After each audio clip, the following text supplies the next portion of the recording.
Hello, I'm Edward Tarte, once a Catholic priest for 5 years in the 1960s, now an atheist, which simply means I find no credible evidence for the existence of any God.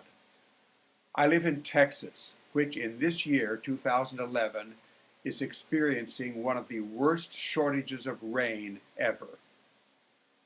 4 months ago, in late April, the governor of Texas, Rick Perry, a devout Christian, urged all Texas religious believers to pray for rain, especially during a designated weekend. Today, 4 months later, in late August, I heard this on the radio. The unfolding calamity that is the Texas drought has thrown nature out of balance. Many of the wild things that live in this state are suffering. My name is Cindy Leffler. I'm the Water Resources Branch Chief at the Texas Parks and Wildlife Department. Hers is a sad domain. Sections of major rivers like the Brazos, the Guadalupe, the Blanco, Llano, and Pedernales have dried up. In many places, Leffler says, there aren't even mud holes anymore. The drought is hammering Texas, I think it's safe to say. Usually we don't see impacts to fish and wildlife. They're adapted to hot, dry conditions in Texas. But this year we're seeing impacts. Starting at the coast, the lack of rain means low-flowing rivers are not putting enough fresh water into coastal estuaries and bays. The resulting hypersalinity has allowed disease and predators to decimate this year's oyster crop. Moving inland, the brutal heat has dried up puddles, ponds, and artesian springs, so the mosquitoes that normally thrive in the Texas summer are noticeably absent in many areas. Though people are glad the mosquitoes are gone, bats depend on them. Here in Austin, we have the largest urban colony of bats, and they have been having to work overtime to find enough to eat, really. And so they've been coming out earlier in the evening, they're out later in the morning. Across town at the Wildlife Rescue Shelter, people are bringing in distressed creatures all day long. That's our baby squirrels. Susan Edwards, manager of Wildlife Rescue, stands next to a dozen sickly baby squirrels. The mothers don't even have enough water to make milk. So they are pushing their babies out of the nest sooner. And they have to pretty much give their children up to death because they cannot survive themselves. There are reports that the same thing is happening to deer, does abandoning their fawns to save themselves. The whole food chain is getting disfigured.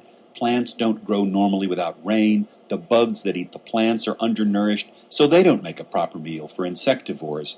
There are reports that skunks, raccoons, and possums that hunt and scavenge at night cannot find enough food, and they're being spotted during the day. Somebody brought this old male possum into wildlife rescue rather than watch it die of starvation. Susan Edwards lets a juvenile raccoon cling to her shoulder. Its head seems curiously outsized for its puny body. This raccoon should at least be double her size.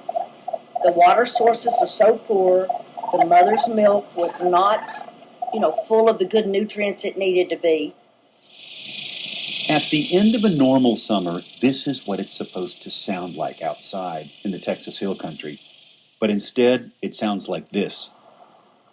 Even the cicadas have been quieted by the Texas drought, and nobody knows when it will end. John Burnett, NPR News, Austin. The God of the Texans who prayed for rain has not answered their prayers. Many believers will say that this drought is a punishment from God for sin and a result of original sin, the disobedience of the biblical Adam and Eve. But what about these poor animals, these squirrels, raccoons, bats, deer, possums, etc.? Surely a loving, compassionate God, creator of these animals and all-powerful, would do something about the weather to spare these animals their suffering. Is the biblical God punishing them for sins that they have committed?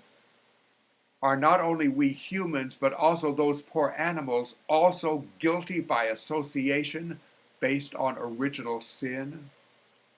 Christians, what do you say about that? Your God is a mean, small-minded, uncaring God. The simple fact is that these prayers for rain were a complete waste of time. Why? because there is no evidence that anyone exists who will hear and answer prayers. Whatever weather happens, good or bad, is a result of natural conditions and in no way is affected by any supernatural being.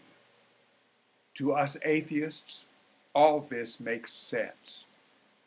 In this and in hundreds of other religious issues, you believers have a lot of explaining to do, and your explanations do not make sense to us atheists who base our view of reality on science, evidence, and reason. To all of you, thank you for watching this video.